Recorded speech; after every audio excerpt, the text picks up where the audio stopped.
अस्सलाम वालेकुम, welcome back to my channel. आज मैं आपके साथ सूजी के टुकड़े बनाने की रेसिपी शेयर कर रही हूँ, जिन्हें आप बनाकर बहुत दिनों तक महफूज कर सकते हैं और एंजॉय कर सकते हैं। तो चलिए बनाना शुरू करते हैं। इसके लिए मैंने 2 कप सूजी ली है। अच्छा, एक ही मेजरिंग कप या जो भी चीज़ आप इस्तेमाल करें उसका इस्तेमाल करेंगे। 2 कप सूजी, 1 कप चीनी, 1 कप घी, 1 कप पानी, कुछ ड्राई फ्रूट्स हैं जिसमें किशमिश, बादाम, पिस्ते और नारियल और 2 छोटी इलायची। सबसे पहले इसके लिए हम एक थाल तैयार कर लेंगे जिसमें हमें टुकड़ों को जमाना है। थोड़ा सा मैंने इसमें घी डाला है और उसको ब्रश की मदद से पूरे थाल को मैंने ग्रीस कर लिया। अगर बर्तन स्टील का हो तो बेहतर है। नीचे हम थोड़े से बादाम और पिस्ते जो हैं कश किए हुए वो डाल देंगे। ये ज़रूरी है सबसे पहले, क्योंकि जब हलवा तैयार हो जाता है तो उसके बाद अगर हम ये करने लगेंगे तो हलवा हमारा जम जाएगा। अब हम शीरा तैयार कर लेंगे। उसके लिए 1 कप चीनी, 2 छोटी इलायची मैंने छील के डाल दी है और 1 कप ही पानी का। मेजरिंग इसकी सेम ही रहेगी। जिस कप से भी आप नापें, मैंने मेजरिंग कप का इस्तेमाल किया। आप जिससे भी नापें वही क्वांटिटी आप उसी हिसाब से रखें। अब हम इसका शीरा तैयार कर लेंगे। 10 से 15 मिनट के लिए हम इसको पकाएंगे। बहुत ज़्यादा हमने इसको गाढ़ा नहीं करना। बस इसके जब हम देखें तो चम्मच के हिसाब से हमें इसके ड्रॉप गिरने चाहिए। अच्छा, ये मैंने अब एक पैन में आधा घी डाल दिया है और बाकी सूजी इसमें मैंने 2 कप जो ली थी वो शामिल कर दिया है। अब इसको हम हल्की आंच पे अच्छे से भून लेंगे। हल्की आंच पे ही हम ये काम करेंगे। इसके लिए हमें थोड़ा सा टाइम लगेगा, पेशेंस की ज़रूरत है थोड़ी सी, क्योंकि अगर आंच तेज़ करेंगे तो सूजी जल जाएगी और इसमें वो खुशबू और वो जायका नहीं आएगा। हल्की आंच पे हम इसको लगातार चम्मच हिलाते हुए भूनते रहेंगे। हमें चम्मच को नहीं छोड़ना, वरना नीचे लगनी शुरू हो जाएगी सूजी।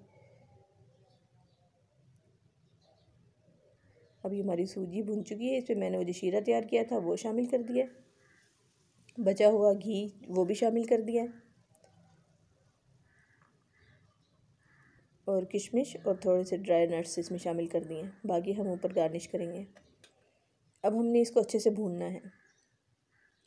ये काम बहुत तेज़ी से करना पड़ेगा, तेज़ी हमें हाथ चलाना पड़ेगा, क्योंकि ये बहुत जल्दी गाढ़ा होने लगता है हलवा। जब साइडों से ये हलवा छोड़ने लगे पैंदा तो फिर हमें इसको एक थाल में निकाल लेना है और इसको हम स्पैचुला की मदद से या किसी भी चीज़ की मदद से फैला लेंगे। इसको हमने लेवल कर लिया स्पैचुला की मदद से। और अब इसके ऊपर जो हमने पिस्ते, बादाम और नारियल जो कश करके रखा था वो हम इसके ऊपर छिड़क देंगे और दोबारा से इसको एक दफ़ा प्रेस कर देंगे।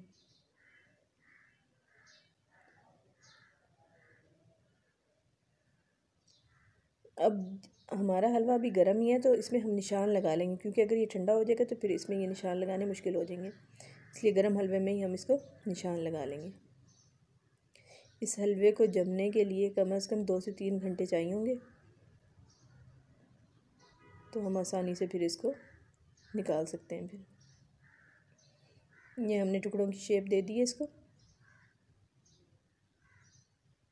इस दौरान अगर आप चैनल पर नए हैं तो चैनल को सब्सक्राइब कर लें और बेल आइकन को प्रेस कर लें। अब ये देखें, अभी 1 ही घंटा हुआ है लेकिन काफ़ी हद तक ये जम चुके हैं, लेकिन इसको कम्प्लीटली इसको जमने में 2 से 3 घंटे लग जाते हैं। देखिए, इस तरह हम इसको उतार के किसी भी जार वगैरह में सेव करके रख सकते हैं और एंजॉय कर सकते हैं काफ़ी दिनों के लिए। आई होप कि रेसिपी अच्छी लगी होगी। रेसिपी अच्छी लगी हो तो लाइक और शेयर ज़रूर करें। अल्लाह हाफिज़।